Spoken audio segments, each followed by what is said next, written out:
afternoon and welcome to Teaching Well, Finding Your Path During Challenging Times, Part 2 with Tawnya Johnston. My name is Kalpana McCann and I'm your moderator for this session. The OTF Land Acknowledgement. We acknowledge first and foremost that we are gathered in the province of Ontario on the traditional territories of various Indigenous peoples who have been present on this land known as Turtle Island since time memorial. We acknowledge that this has been a meeting ground for generations. We are grateful to the stewards and caretakers of this land. As advocates, teachers, and educators, we understand our collective responsibility to honor, protect, and sustain this land. We further recognize and honor within the membership of OTF those who are Indigenous to this land. This practice of recognizing the ancestral and traditional lands in which we work, live, and play is a concrete action that we undertake as a first step towards reconciliation between Canadians and the Indigenous peoples of this land, but it is not our only step. Collectively and individually, we must seek to denounce the injustices and the wrongs that have been committed against the First Nation, Métis, Inuit peoples, and to dedicate ourselves to cultivating and maintaining relationships based on mutual respect and trust. Today's facilitator is Tawnya Johnston. Tawnya is an experienced teacher and provincial presenter who feels passionate about teaching and learning. Throughout her 25 years of teaching, she has led workshops and facilitations in classroom management, behavior interventions, team building, student engagement, and mental health. Tawnya believes in the power of connection, focusing on the importance of relationships. Please welcome Tawnya. Thank you, Kalpana. I'm happy to be here again with everyone today. If you're joining us and revisiting us from last time, it's so nice to see you back. If you happen to be joining us and have missed the first session, welcome. We're happy you're here. I'm just going to get my screen sharing all set up here.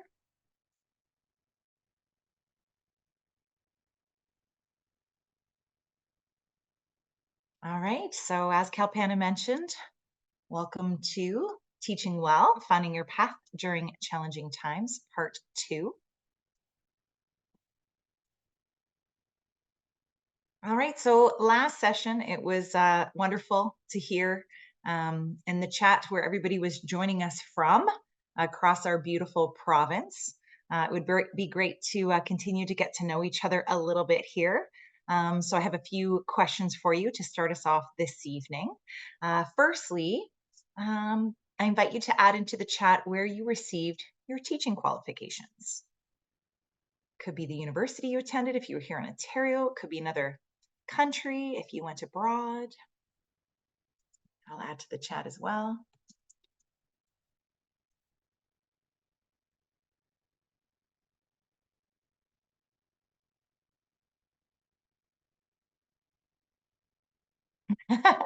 Not raining in Barrie today, thank goodness. I know last time it was absolutely gorgeous and sunny where I am here in Hamilton, and I know we had lots of interesting weather across the province. All right. So some University of Toronto, Lakehead, Queens. I went to U of T, Western Nipissing, amazing. York, wonderful, wonderful. And what about the role you're currently in? So what is everybody currently teaching? I'll say mine out loud as people are typing. So I'm currently grade 7 homeroom teacher. And then I'm also teaching other grade 7 and 8 classes. And I'm currently doing their health, their visual art, their drama, and their dance. So that's what I'm currently doing.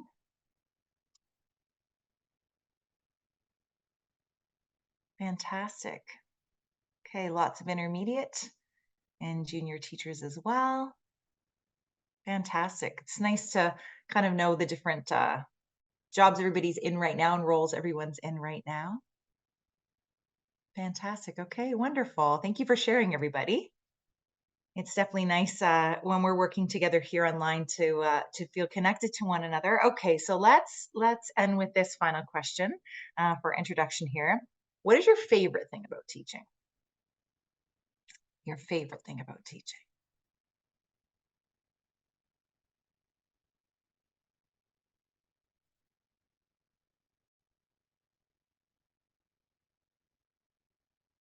Nice. Connections with students, seeing student growth, student excitement about learning. One of my favorite things about teaching is seeing students, it's similar to this, like seeing their self-esteem kind of bloom or blossom when there's something that they find that they're good at, or maybe there's an area that they're not like typically good at, and they find some success. Um, I think that's probably one of my favorite things, that kind of moment where you can just see that they just like feel really, really great about themselves. Deep conversations. Yeah. Growth as well. Fantastic. Thank you so much for sharing, everybody. Aw, connections with students. They threw you a surprise birthday party. That's so wonderful. Yeah, I think those connections are one of those things that, I mean, we all thrive on as human beings, right? So to enjoy those with our students, it's the Teaching Well workshop was definitely inspired by the fact that it is challenging right now in education, and there's a lot of student need, and there's a lot that we're juggling. That I just thought it might be nice to start off our session reminding ourselves of what we love about teaching.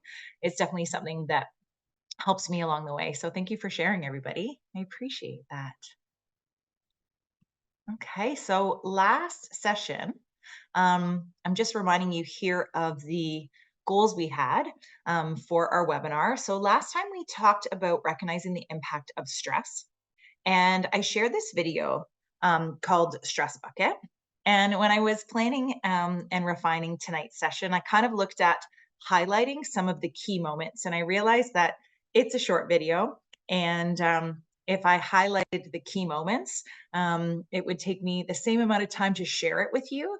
And I feel that I don't know about you, but when I watch something like for the second time around, I definitely pick up on things I didn't pick up on last time. So I was wanting to share this one with you again.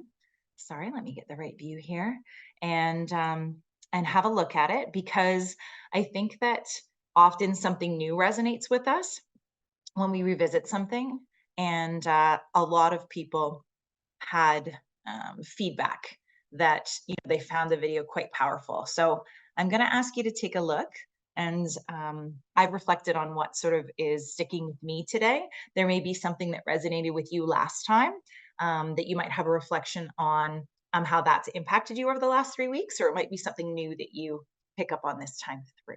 So here we go. Stress is usually seen as something we need to avoid. This is not true. We need stress, and we need our body's stress hormone cortisol to rise and fall throughout the day. Stress helps us wake up in the morning, helps us focus, learn, and remember new things. It's when people experience too much stress and start having difficulties coping that stress becomes a problem. High levels of stress can disrupt the natural changes in the body's stress response system and start to affect our physical and mental health. Over time, accumulated stress can result in false FFF response activations. When trying to measure our stress tolerance, the bucket analogy can be helpful. Our stress tolerance, or the size of our bucket, is a product of our genes, personality, and life experiences, and its size varies from person to person. The water in this analogy is the combination of all the stress in your life. We use the coping strategies we have available to keep our bucket from overflowing. They are like taps that allow water to drain from the bucket. Stress can include training, work, school, relationships, finances, moving, changing jobs, or the loss of a loved one. Both positive and negative experiences will affect the water level. A big bucket can hold more water or stress before it overflows. With a smaller bucket, less water is required for the water or stress level to become critical. While you can't change the size of your bucket, you can make life adjustments to reduce water coming in. You can also learn new coping strategies and stress management techniques to allow water to drain out. Mind tools, exercise, quality sleep, relaxation, and sharing your feelings with friends are some examples of effective water taps. Staying up late, sleeping in, drugs, inactivity, procrastination, suppressing or ignoring problems are examples of unhelpful coping strategies or false taps. They might give temporary relief, but actually result in water flowing back into your bucket. This video was created by Brave. Okay, so I invite you to start to think about, is there something new that you noticed this time? Or is there something that reinforced your understanding that you sort of carried with you from last week? So something new you noticed this time that stood out, or something that reinforced your understanding of what you looked at last week. And feel free to share that in the chat.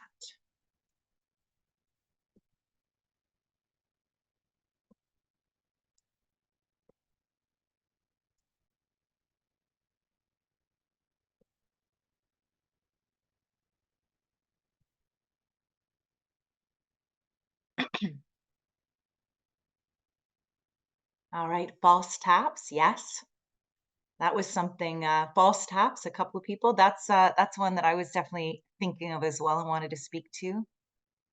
Yeah, the idea of different size bucket, the difference between the positive and negative stress. Yeah, it's really interesting. Um, One thing I wanted to speak to and share of was that idea of the false taps as well. And it's something I noticed my first time through. And I kind of realized that I was definitely using some false taps more so than, more effective strategies for myself when things were getting more stressful. And I kind of have been reflecting on that over the past year. And what I've noticed about myself, it might be sort of true for you as well. So something that you can reflect on in your own sort of, response to stress is that I felt like whenever my stress bucket was fuller or I was feeling more full up, that's when I was more likely to use those false taps. So my effective methods I can use when I'm under a moderate to medium level of stress, but when my stress level started to get really high and my bucket was getting really full or overflowing, that's when I was using false taps personally. Something that might resonate with you. So I kind of reflected on that and I thought, okay, when I need the effective taps the most, that seems to be when I tap into false taps. So what can I do about that? And why is that happening? So my own personal reflection is that I think for myself anyhow, when I'm really full up, I start to have trouble processing. I start to have trouble tapping into what's good for me or choosing what's good for me. And just the idea of what do I need to do for myself right now can feel overwhelming. So I started to use a method. And the idea that I kind of tapped into is that you can do anything for 5 minutes. And I think maybe it was through Mel Robbins. I saw her say one time on one of her, it was one of an introduction to her podcast, the idea that um, don't ask yourself if you feel like doing something because often we don't feel like doing what's good for us in that moment. So I stopped asking myself if I feel like doing something good for myself. And I just have that idea of 5 minutes of anything. So I've been using that over the last couple of months and it's been really helping me. So after work today, I wanted to feel fresh and ready to come tonight and share with you. I'd had a fairly good day, but there's definitely a lot of high student needs. One of my students really struggles with some anger management and he definitely pushes and pulls and I had him last period of the day. So I was left feeling a little bit kind of low and drained. And so I did my 5 minute idea and I drove to one of my favorite hiking spots and I thought I'm just going to get out of the car. I'm going to stand in nature and I'm going to stroll for 5 minutes. And if I'd only strolled for 5 minutes and come back to the car, I would have felt like that was successful. But usually it ends up being 20 or 15 and I end up feeling much better afterwards. So something I'd noticed as well and tapped into was that idea of false taps. And so that idea of not asking myself what I want to do, but just having like, I drive to nature for 5 minutes or I put on a song and I, car dance on my way home or dance on my living room for 5 minutes is something that that has been helping me personally. So it might help you. Thank you so much for sharing the video in the chat there, Cal. So if anybody wants to kind of save that and come back to later. Awesome. Thank you so much for sharing in the chat. It's really great to see. Yeah. I think that, we have similar struggles as educators sometimes with stress. And then of course we all have different personalities and different things that work for us, but I think it also different things can work for us at different points in our lives, right? We have different things we're responsible for outside of our jobs. So our specific jobs can be different, but then also within our personal life, we can have different things that we're focused on. Fantastic. Okay, so we looked at recognizing the impact of stress last session, and then we looked at understanding the dimensions of wellness. And I had asked you to think about a dimension, to choose one, and something that you wanted to sort of focus on over the last 3 weeks. So ideally, you've chosen one and you've had a chance to focus on it. Now, if you're joining us for the second time, or you're like, I was overwhelmed in the last 3 weeks, I totally forgot, be super kind to yourself. Simply have a look again and see if there's one that you would want to choose now. So this comes from the article, The 8 Dimensions of Wellness for Educators. You'll find these dimensions show up in a lot of different really great resources on wellness. But think about one that you chose. And did you have a chance to focus on that? So which one did you choose? Feel free to add that to the chat. Which one did you choose and you've been working on for the last 3 weeks? Or which one would you like to focus on moving forward? Feel free to enter that into the chat. And if anybody wants to sort of share on the mic, it's always great to hear other voices aside from mine. So feel free to raise your hand as well. I'm remembering back to the chat, a lot of people had said that they wanted to try the physical activity. That was a huge one that came up. One that came up was focusing on finances and handling that financial stress. Another one that was social.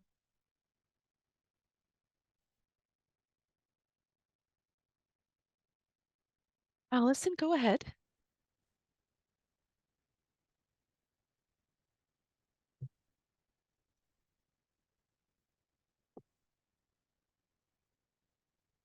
Allison, if you have a question, you can go ahead. I think your mic is muted, Allison. If you wanted to share or ask a It looks question, like, feel yeah, free. it looks like she can't unmute. Would you Okay. mind putting your question into the chat and we can respond? Paula, go ahead.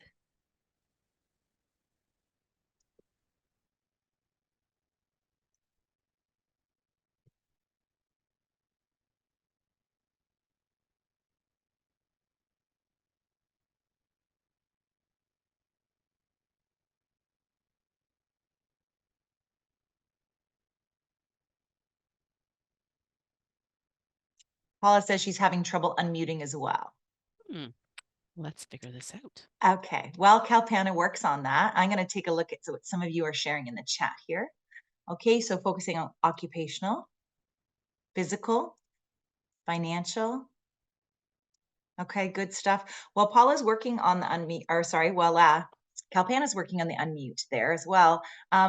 Last time I had mentioned a couple of resources, both for the physical and the financial. And I noticed back looking through the notes, some of you had been asking for those references. So I'm just going to mention them again. And then afterwards, I think Kalpana might add them to the chat for you. So one was the book called Burnout, The Secret to Unlocking the Stress Cycle. That was a book I'm in the middle of working my way through. I'm really wanting to take my time and work through that. It's aimed on the experience of burnout as a woman. And I'm finding it really, really helpful. So that was one I'd mentioned that people had sort of said, what was that book on burnout?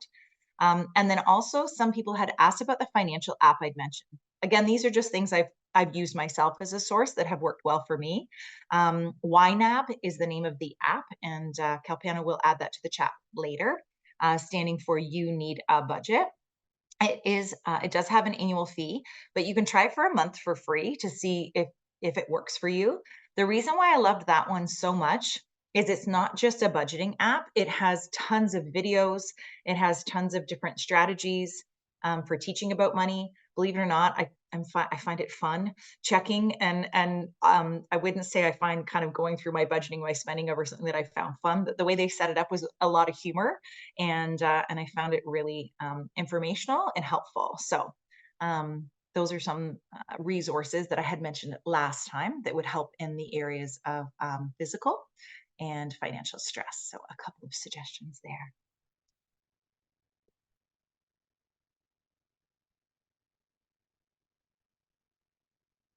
All right. Okay. So it looks like people can unmute themselves. Paula, did you want to go ahead and see if you can unmute yourself? There you Hi. are. I can indeed. Hello, everyone. The one area that I had thought about working on was financial. As an occasional teacher, that's always an area of concern. But I thought I also need to give myself a little bit of grace because there's not a lot that I can control over that aspect other than the budgeting. And I have a few different apps and ideas around that, but I'm always welcome to new things.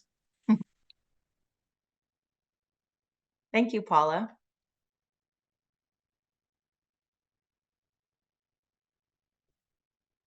Allison, did you want to go ahead and share now? Sure, it looks like it works now.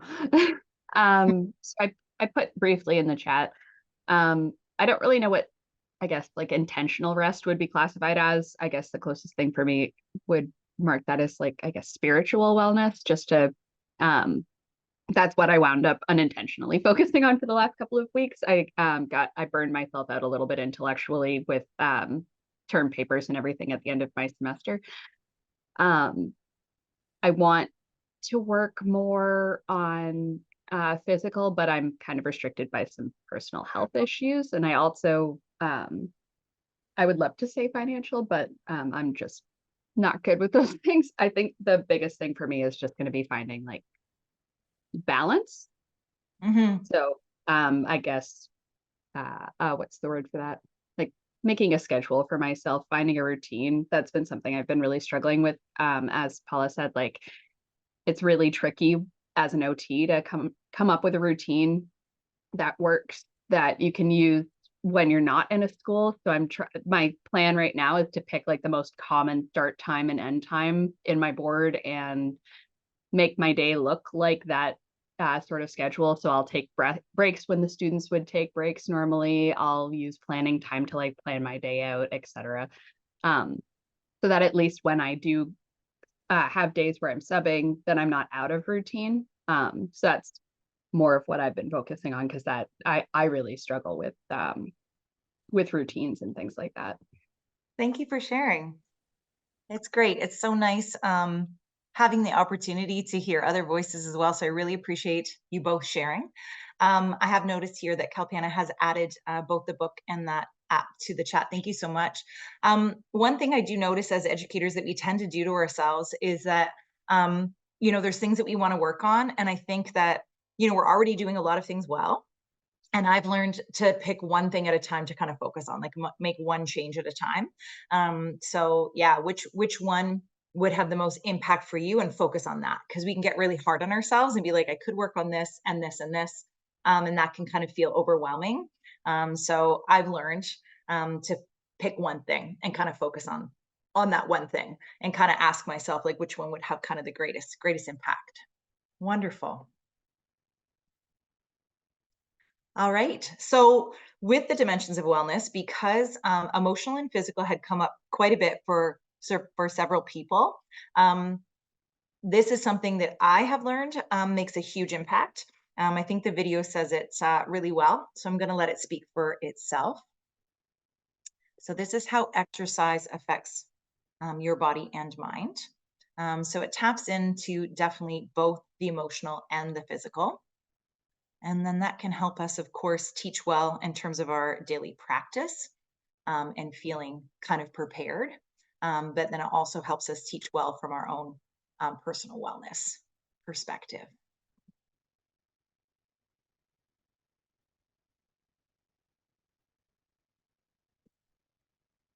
All right, here we go.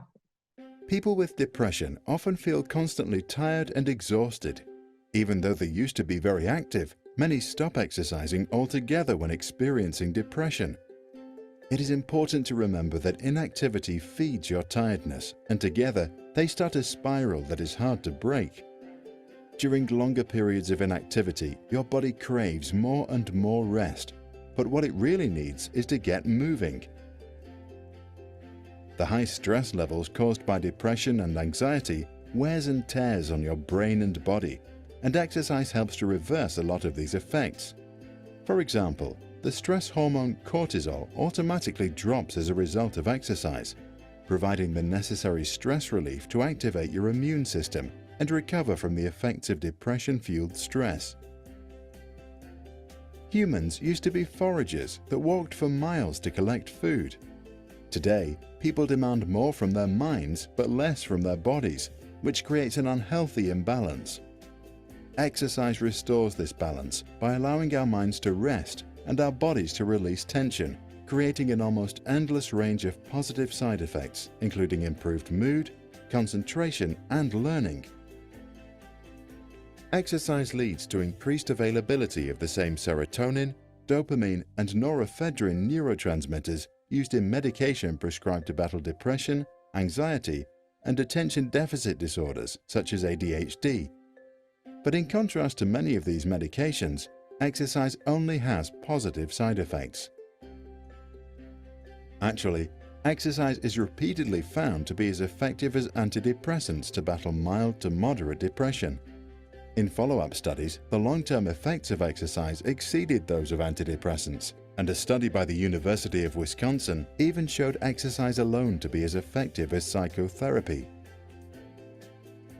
School programs have had great success in helping kids with learning and attention difficulties perform better at school through programs that increase their physical activity throughout the day. For many children, exercise has had a better effect than the often prescribed Ritalin, which is a dopamine stimulant. It is very important that you get started with exercise, even though it might be the last thing you feel like doing right now. The first time you exercise, you might not experience all the positive effects, but rest assured, they will come when you get into the groove of it. If you experience pain in the shoulders or other body parts, it is important to know that even light exercise has anti-inflammatory effects, which can help reduce inflammation and pain. You can get the positive effects of exercise already from walking, a light jog, swimming, dancing, yoga, or riding a bike. An Ohio State study found that walking for 45 minutes at 60 to 70% of your maximum heart rate significantly reduces symptoms of depression. Your maximum heart rate is calculated by taking 222 minus your age. So let us help you put together a training program that gets you started today.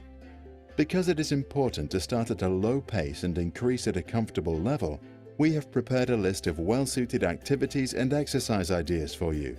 All you need to do is pick the one you like the most.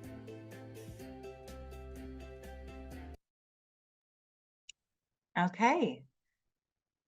So we're going to provide that list of activities for each other. So I invite you to type into the chat an activity or an exercise idea you could start tomorrow. It can be simple, it can be small, it can be 10 minutes. What is an exercise activity or activity that you could start tomorrow?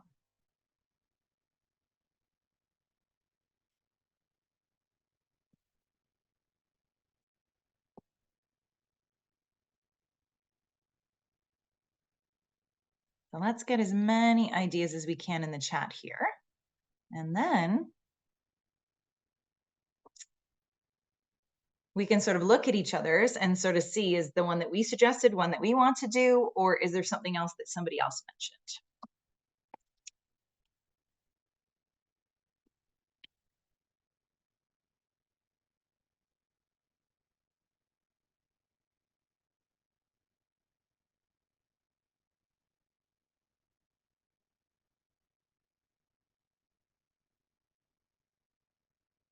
Okay, so have a look at what other participants have mentioned. Think of your own. Scan through those in the chat. I'm having a look as well.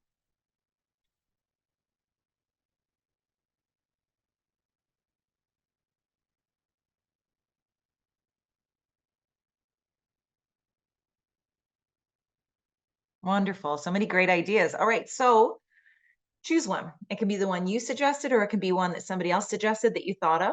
And don't focus on what you can't control. So if you have limitations right now, where there's things that you love to do that you can't do, think of one that you could do.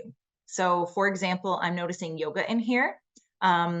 Yoga is something we can all do to varying levels depending on how we're feeling, right? So Yoga can be done fully participating. Yoga can be done in a chair. There's a lot of different ways we can do yoga, right? If going for a strenuous hike isn't something we're up for right now, can we stroll for 10 minutes? So have a look, pick one, and think about that being one that you want to do for yourself starting tomorrow. And again, time frame, make it small. If you're like, I can't fit in an entire yoga class, can you do 10 minutes of yoga on your own, or following like a 10-minute exercise? If you're not up for a big hike, can you do like a 10-minute walk? Okay, so I came across this. I think it was on Instagram, and I tried to find the source, and it comes up on multiple things. So I apologize, but it's such a great little graphic. It may be difficult to read underneath each of the figures, so I've written it down the side as well. So it starts off. You start off with an intention. And then if you look through them, I'll just kind of let you look and read to yourself there for a moment.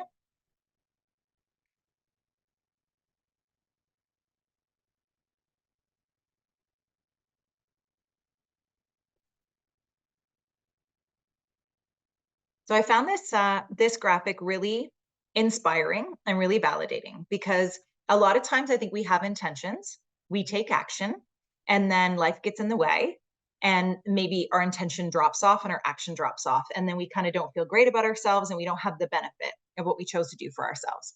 So looking at this, the fact that the intention, the action, the practice, the consistency, the habit, and then it's simply who you are. I love that idea of arriving at the point of that simply who you are. So I did this with journaling. I had listened to a podcast by Jay Shetty. He talks about your morning and kind of taking charge of your mornings. And so I started a morning journaling practice. And right when I was starting that practice, I came across this graphic, and I thought, I do want this to simply be who I am. And so it's something that I do with consistency now. I do it every day. I think that I will maybe miss one day out of an entire month. And if things get really crazy and I miss maybe 2 days in a row, 3 days in a row, that's usually a sign that I'm kind of struggling a little bit. And then it helps me get back on track and reflect on the things that are good for me. So it's not just that the journaling practice works well for me, it's that it helps me out with the other intentions that I have. So I would like you to think about the exercise you chose to start tomorrow. Think of that as an intention. In order for it to become an action, you have to put it in your calendar. So you have to literally say, I'm going to do this at this time. So my journaling practice is successfully underway. It's simply who I am now. I want this intention now with exercising after work. At different points in my life, exercising after work was not an option. I had to find exercise different times of my day for exercise, but right now, the timing of that works for me. So my intention is that even if it's only 5 minutes, I'm either going to dance it out or I'm going to have a hike in nature. And if I'm 5 minutes in and I feel like continuing, I will. And if not, I at least gave myself that 5 minutes of that kind of, that boost of those good kind of feel good chemicals. So put in your calendar, or make an intention right after our webinar to put in your calendar. When does it work for you tomorrow to start that exercise habit? So it helps to make it stick. Okay. All right. Fantastic. Yeah, make that appointment with yourself. Absolutely. You want to make sure that you're booking it in for you, right? We're so quick to schedule time for the other important people in our lives, for our jobs, for our friends, for our family members. So it's really important to book that time in with ourselves. All right. So, okay, so now let's look at this. We've been focusing a lot on our personal wellness in terms of teaching well. And then smattered throughout, we've talked about the practice of teaching well as well. So take a look at this now, and let's look through the lens now of teaching well in terms of our professional practice. So is there something in your professional practice? And again, we don't want to overwhelm ourselves. We're already doing so many things really well. What is something in your in your professional practice that you would like to choose to either implement? It's something that you need to implement, or it's something you want to come back to. And I'd like you to look at the same graphic through that lens. So for example, something recently I've chosen in my professional practice is I've decided that I need to absolutely come back to the idea of looking for joy every day. in my students. Look for joy every day. So start off my day as a teacher with the intention of seeking joy. Yes, some students are going to have some challenging behaviors. Yes, some students are going to be struggling with their mental health. There may be things in the day that are overwhelming, the number of students I'm teaching, things like that. But when I'm looking for joy and that intention is set right at the start of the day, I'm finding I see the joy more, right? It's jumping out at me more. And the more the joy jumps out at me, the more I feel light. I have a better sense of humor. I'm excited about things. And I kind of, not only am I on the lookout for it, but I'm reminding myself the things that will help me find the joy. So, making sure that I'm smiling when I pass students in the hallway. Not that I don't normally, but that I'm intentionally like having some little conversation with them as we're passing by. Chatting with them informally when they're working with groups or their lunch or as they're coming in and out. And then also setting aside times to play. Because I find that when I lose my sense of humor, that's kind of a sign that maybe I need to seek that joy. So joining them playing outside for DPA, joining them playing board games, let's get this activity done. We've grinded for a while. Let's make it a goal to be finished by this time. And then let's play board games together for 15 minutes. It can be really fun to have that friendly competition with your students. I lead a dance team. I can't believe the joy that I find in that. That feels really, really fantastic. So think about a habit that you either want to create with your students or you want to reestablish. If you feel like sharing in the chat, feel free to add it in. Sometimes when we write it down like that, it helps us to kind of honor it for ourselves. So in terms of our teaching practice.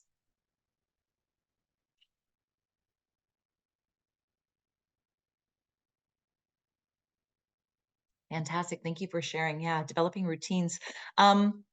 Routines for occasional teachers, I think, are so important. That sense of, what you have control over. So if there's classes that you teach multiple times and you get to know the students, then that's obviously going to be easier for you. But that idea of, always greeting your students at the door is something that I always did when I was an occasional teacher. I found that greeting them at the door had so many positive layers to it. One was that, we kind of made eye contact. It was like, hi. I always introduce myself as a guest teacher instead of a supply teacher. I find that students are sort of, socialized to treat guests well. So I'd introduce like, hi, I'm Mrs. Johnston. I'm a guest teacher today. What's your name? And then I would sort of read the body language of the kids as they came in to sort of see which students I could maybe sort of chat with that might be a little more helpful, things like that, which students maybe looked like they were sort of struggling. And so yeah, that's one that I always did as an occasional teacher and I found was really, really helpful. Introducing myself at the door, introducing myself as a guest teacher.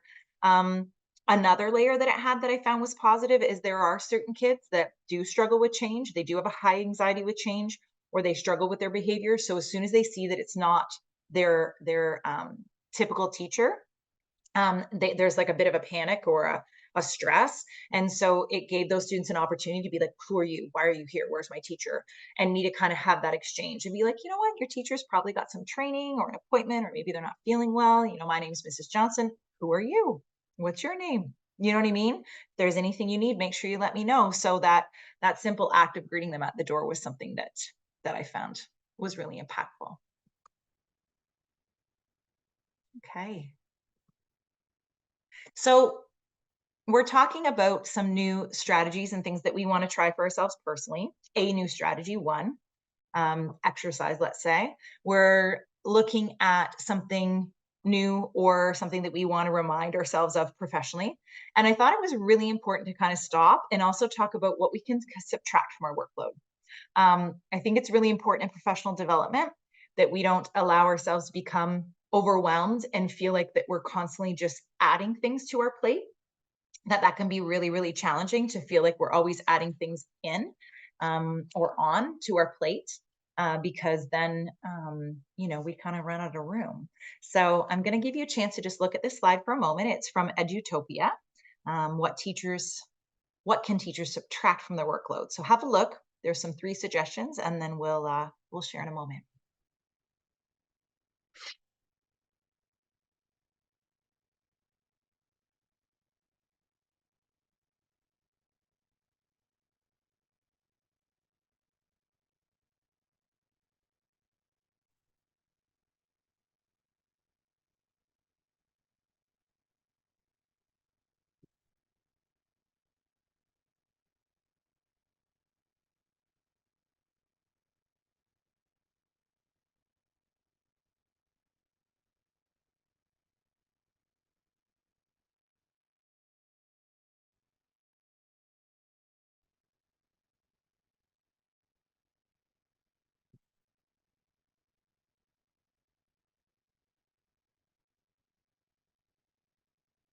Okay, so having a look here, there may be one that sort of resonates or jumps out with you specifically.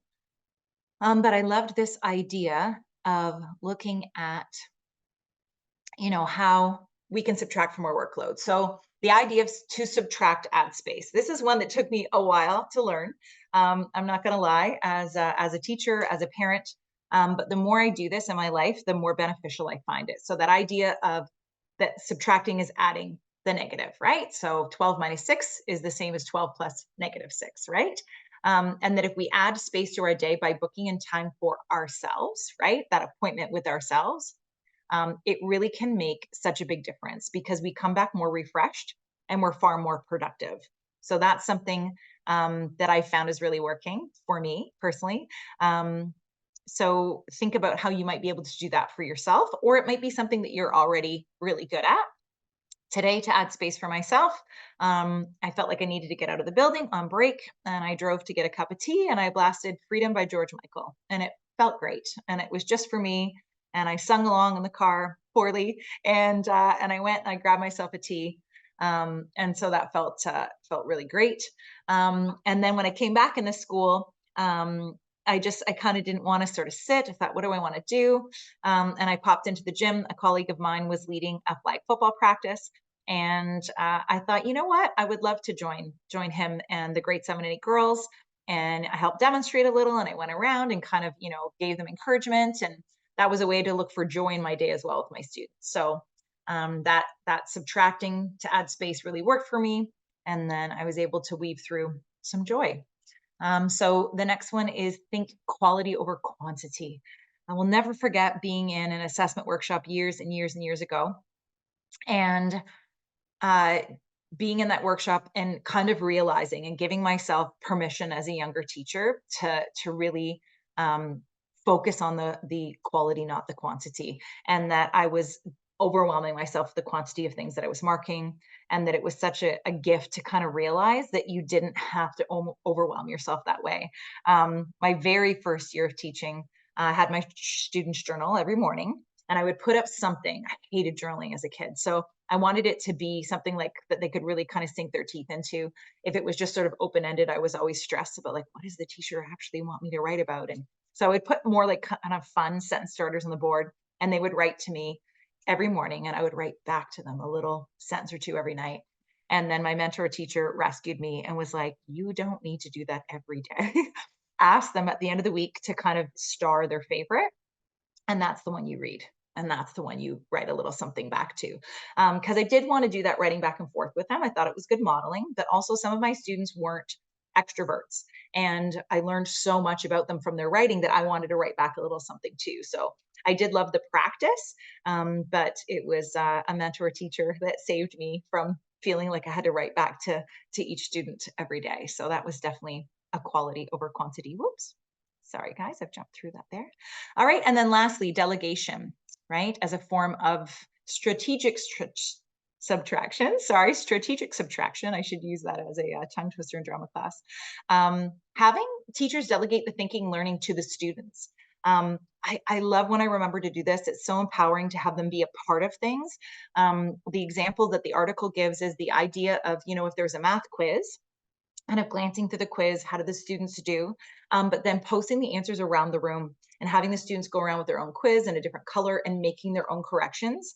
They're going to find it a lot more meaningful than you feeling like you have to get through the bank of everything. So some suggestions on how we can subtract from our workloads and kind of focus that time back on ourselves.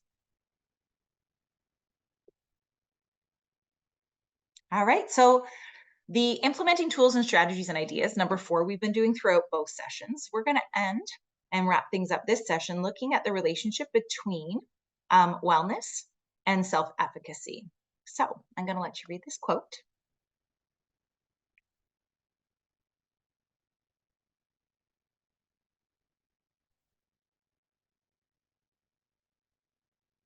So I found this to be particularly true. I usually prove myself right, whichever way I think. If I think something's going to go well, it does. And I think if something's not going to go well, it doesn't go well. And I've been focusing on the phrase where your focus goes, your energy flows. And that's kind of linked to self-efficacy. So this is Bandura's theory of motivation and self-efficacy. He was a psychologist, and he studied this, and many people have kind of built on his theory. So there's lots of great information out there, and it's that idea of, we have a foundation of motivation, our well-being, and our personal accomplishment that all comes from self-efficacy, that belief in whether we're going to do well at something. And so it really affects our own personal resiliency, adversity, and how we respond to stress. So here are the 4 different categories. There are performance outcomes, physiological feedback, social persuasion, and various experiences. So I've broken them down for us here. So the performance outcome is how we've performed in the past. So have we been able to do well at a task or a similar task or a parallel task? And if we have, then we usually are going to have a much higher belief in ourselves to do that again. So this is something where I found journaling is like hugely powerful, because you're often reflecting at the end of the day of like what went well. If you don't like to journal specifically, you can even just kind of do that self-reflection in your head, on your drive home, or maybe sitting in your classroom. Maybe you like to tidy things up and just sit down for 5 minutes and think what or 3 things that went well today. And focusing on what well first and building on what well first can be really helpful. So it's our own personal performance that's a really big indicator. The next is that physiological feedback, right? So that the physiological state we're in is how we're going to judge our self-efficacy. So if our stress and anxiety and depression is high, that can dampen our own confidence. So tuning into our own cues, stopping throughout the day to kind of like reset when we need to, even in the middle of a class, like just pausing enough to like open a window and just take a breath, playing some music in the background, whatever it may be, to kind of get us in a good physiological state can really help. So intentionally focus on your own well-being, and then knowing when it's a good time to reach out to counselors or to other professionals to support your well-being, booking in that time for yourself. Is it a massage? Is it a session with a therapist? When is a time where you can kind of give yourself that support? All right, social persuasion.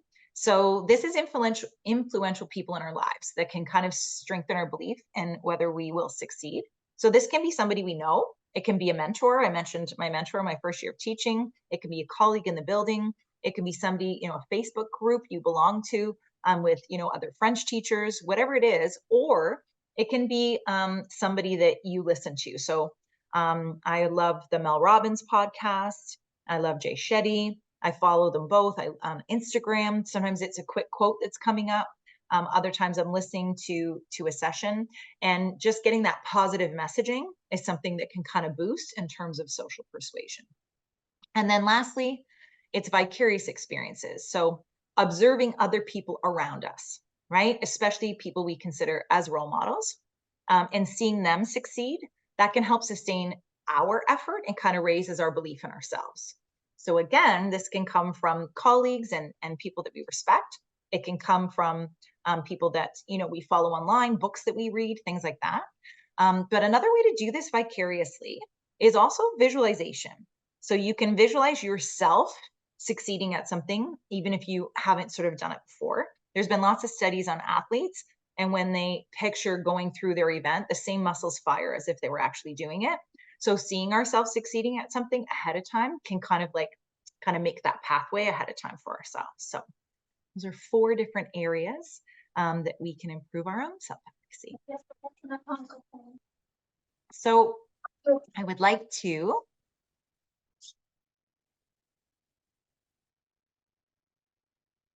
Tawnya, you are muted. Oh, can you hear me now? Yes, I can. There you go. Thank you. Thank you. So I wanted to end on this note. Teaching well is, so whichever focus you want to think of for yourself, you can think of. Do you want to think of teaching well in terms of you feeling good about your own personal wellness? Or do you want to focus on teaching well in terms of like your professional practice? Which photo resonates with you? And why did you pick that one? You can feel free to share in the chat or have a quick share by raising your hand Just take a moment. Which one would you say at this point in your career and where you're at in life represents teaching well for you? Which one feels good? Which one are you drawn to?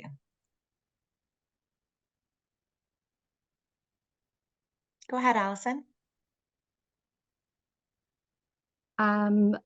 I'm drawn to a couple of them. Most of them are participatory. I love the third from the left on the bottom. It looks like they're probably conducting science experiments in class. I'm really big with hands-on stuff, wherever I can. If I can talk to the teacher ahead of time that I'm subbing for, and they say, "Oh, we have science. I can just leave you review." I'm like, if you need anything done, please just tell me. Like, I love doing science experiments. I love doing hands-on stuff. The only part of it that like holds me back is I love when the kids get to do the stuff. So I think this is a good like first step, but I love encouraging that belief in themselves and knowing that like they're capable of doing this too. So I think it's a good like example of modeling, but I would hope to be able to move to them doing it as well. Thank you for sharing. That's awesome.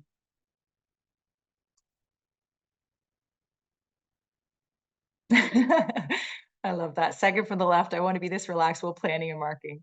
She might be planning and marking, but maybe she's like journaling and watching like her favorite like music video or something. I'm not sure. Absolutely. Yeah. Yeah. Thank you so much for everybody's participation tonight. Yeah. It's I think it's really nice to spend this time together. I've certainly enjoyed this time with all of you. And it's a nice note to end on, to be which one is teaching well for us right now, and which one do we kind of want to focus on.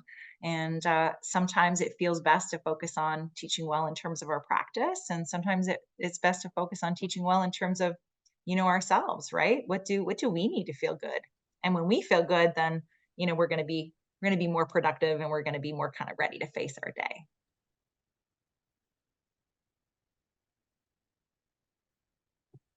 Wonderful. So I'm going to share my screen just to close off the session.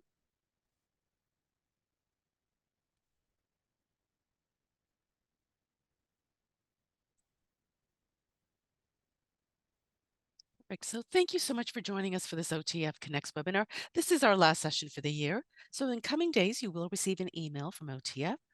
A link to the evaluation form will pop up at the end of the Zoom session. Other resources from the host or from OTF will be sent to you as well. And you'll also receive a link version from the webinar as well. Thank you for joining us. And Tawnya, thank you so much for providing us part 1 and part 2 of just sort of looking after ourselves as educators and providing us with some concrete things that we can do to make time for ourselves. So thank you so much for sharing your expertise, your passion, and just your overall exuberance of this topic and just being so positive about it. So thank you again. You're so welcome.